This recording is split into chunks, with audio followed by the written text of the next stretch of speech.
a residential real estate here in the Denver, Colorado area. I am a mother of twins. I run a dog rescue, and people can find me at sellwithbrooke.com. Perfect. So take us from the beginning, right? Like you had a job that was really good. You seem like to have this perfect life, and then something happened.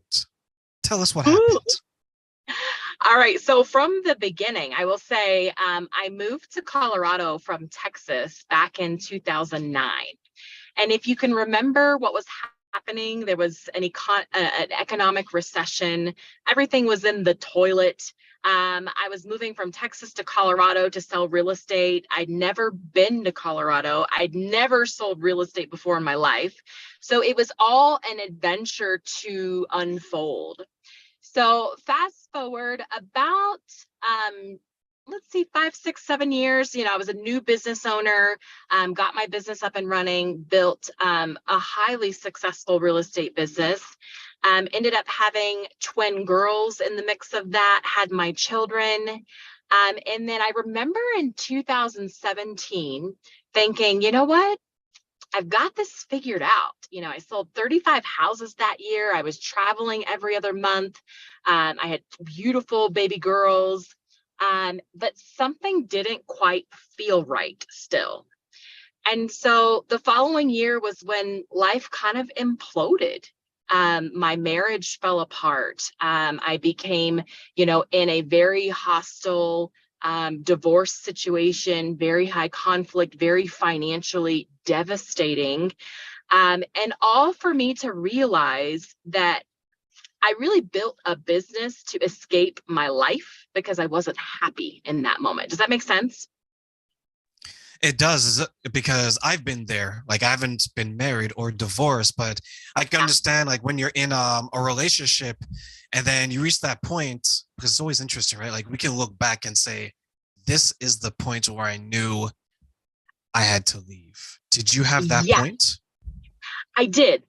And I'll tell you about it. It was, I had been traveling every 6 to 8 weeks. I was going to Mexico. And, it was one of those things where I was married at the time. And my husband would say, hey, you go replenish you go refuel you, and come back to us and do what you do best, which is sell a lot of houses.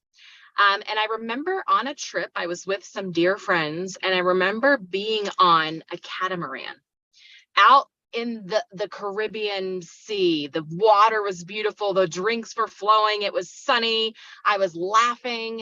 And I remember the moment where I thought, wow, who is this girl? Who's this woman? Why can I not be this woman at home? How do I replicate this joy, this passion, this vigor, this freedom, all of this? How do I replicate that back home? So I literally remember thinking, okay, I got to go back home. I got to figure out how to be this person.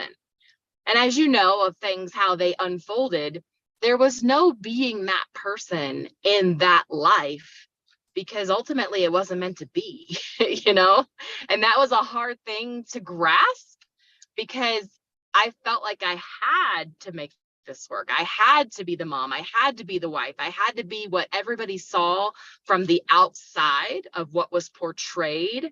I had to be that. And in that moment, I realized I'm not that. So then that led to a whole nother thing of feeling like a phony and feeling like a fake, and, lots of therapy within the mix of that. But that was the moment for me. There are times where before the marriage or before the relationship, when it becomes serious, we know who we are because we're wearing that hat. Like you were Brooke before the children, before you're a mother, before you're a wife, before you got married. I'm Terrain before I'm in a relationship. And then there are times where you see glimpses of that person and you're like, who is that? I remember that Right. person, right? And Yeah. then you try to bring that person out and kind of have them be like a mesh between Mhm. yourself, a mother, and a wife. But then unfortunately, what happens to a lot of us is we either realize that that person is no longer here with us, or Mhm. that person unfortunately has been kind of stuffed in the closet as we're being someone that we don't necessarily want to be anymore. Did you have that revelation where you're like, I can't be this version of Brooke because I know the happier version and I've seen it when I went on my trip? I totally did. And I denied it for a long time because I was in that societal pressure of feeling like I had to make it work. And I remember going through therapy, and years before my divorce, my therapist actually said, have you considered divorce? And I said, oh, no, I will make this work. I will sit miserable in my relationship because I will keep my family together. I will not go that route. I will make it work. And I remember at that time, my kids were like 2. And I thought, okay, I can make this work till they're 18, till they're graduated high school. And, that's 15 more years. I got it. Then the next year I was like, all right, that's 14 more years. I can do it. And then the next year was 13 years. And that's when everything imploded. And that's when I realized that this life thing is about growth if we allow it. We have to grow into different stages of our own evolution to be able to do the things in life we want. I could not have run, a multiple 6-figure real estate business when I was fresh out of college. I wasn't equipped to do that. I couldn't be the mom I am right now, 5, 6, 7 years ago with the life I was. So it's that opportunity to grow and know that, yeah, I'm still Brooke, but I'm not that version that I used to be. And I have the opportunity to be a better version with more opportunity, I know there's times where when my relationship has ended, I kind of taken time for myself. I said, Terrain, you need to recover from this. And then there's other people that's like, I am going to go wild. All those guys, all those girls I've turned down, come back my way, right? And you try to balance it because you don't want to be who you were, because that person who you were is tied to a relationship that is no longer there, right? You don't want to go back to the person that you were way before you started that relationship, because you're like, I'm not experienced. I'm not the mom that I am today. I am not the woman that I am today. I'm not the man that I am today. When you look back, what are some of the things that you discovered about yourself that you're like, is that me? Is that Brooke thinking this way and doing these things? So I really discovered that I had lost sight of who the belief I actually was. I really question that. I'm like, wow, who is this person? And I think part of it is the maternal instinct as moms and as women. We throw ourselves into our relationships. We throw ourselves into being parents and doing for others and serving others. And for me, honestly, I took a very toxic approach to that. I served the community. I served my clients. I served my family. I would serve every single person I could because I wasn't ready to serve myself, because I didn't know who that person was. And so, exiting out of 2018, that was the year of, the let's just be real, shit hit the fan. It was the year of life imploded, life changed. I had 2 5-year-olds that I was having to now tell, look, mom and dad are not going to be married anymore. You're going to have 2 houses. Like, those were brutal conversations to have. And I had to harness my own inner strength to really show up as that woman, to be able to confidently navigate the direction that we were going as a family. So yeah, there were moments that I'm like, wow, whose life is this? Who am I? And then that was the next level of evolution and growth after a painful, traumatic, financially devastating divorce. How were you able to find the courage to have that conversation with your children?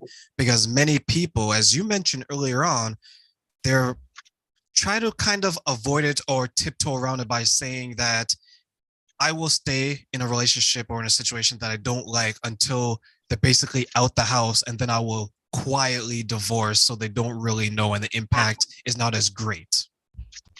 So, and yes, A lot of people do that. I have friends that did that, stayed married 30 years. What I felt in those moments is that our children are much more intuitive than we give them credit for. And I felt like if I didn't come clean, let's be real, I hadn't come clean with myself for a long time. But if I didn't come clean to those little girls, what kind of mother would I be?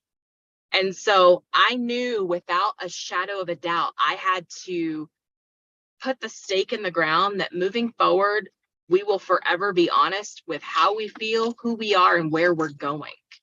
I can remember, when I was married and my kids were first talking, the, little 3-year-olds in the back of the car would be like, "Mommy, are you happy?" And I would say, "Yeah." That voice that we get when we're really lying, that high pitched, like, "Yeah, I'm good." And I realized for a couple years, every time they asked me that, I'm like, oh crap, do they know something? Do they suspect? And so when everything kind of unfolded, I made a vow that this is my opportunity to get real and get right with myself and my kids. And it's been the best decision ever. I have the most amazing relationship with my children that I could not have had being the Brooke that I was in that marriage, in that relationship, trying to make that work and appear to be something that we were not. Many parents, some of the clients I deal with, they will share that and they feel that their children don't know, but the children are very, as you mentioned, they're intuitive. They can look around and they can feel it. Yeah. And I think a lot of times what people sometimes maybe forget is that children are a creation from the two parent that's in that relationship. So they know, right? Yeah. They know when you're upset. They know when this isn't going right, especially when maybe voices are raised or people aren't as connected. The children know. When my parents got divorced, it wasn't like it was a surprise. It was like, okay, finally, like, yeah. It's about time. I should have done that a while back, right? Yeah, right. It's about time. And this is someone that I didn't grow up with my mother and my father. I met them. We all got connected about 5 years old. So so when I was living with them, they were only together for about maybe 13 more years. Wow. But during those 13 years, it wasn't like the marriages that you would think it would be like. So when they got a divorce, no one really was surprised. Like, it's me, my brother, and my sister. So there's 3 of us. Yeah. And what I try to share with women is that if you have daughters or like fathers, or if you have sons, you have to understand like they're like a mini version of you. Would you want your child going through what you're going through, or would you want them to endure sacrificing their happiness, their peace, their well-being, their mental health in a lot of ways for something that isn't necessarily going anywhere? Do you feel that at some point you would have that conversation with your 2 daughters, or have you had it already? We've had it already. So my kids are 10, almost 11 now. And so learning what I've learned, I try to use each life situation as an opportunity for them to learn and grow as well. Obviously, 10-year-olds are not, we don't need to involve adult issues for 10-year-olds. But going back, there have been things that I've said, look, mom and dad couldn't be the best versions of ourselves in that married relationship. And I think they see that, because now they'll be like, God, mom, I can't even remember you married to dad. They're like, dad's so weird sometimes. And I'm like, that's between you and your father, But yeah, having those conversations. And as they grow into adulthood, there will be more deep conversations about experiences and relationships and how to handle things. But absolutely, I think being upfront and honest about where we are, how we got to where we are, is really important. For those who are watching on Facebook and YouTube, please follow along and subscribe for more incredible interviews like we have with the lovely Brooke. And we will be back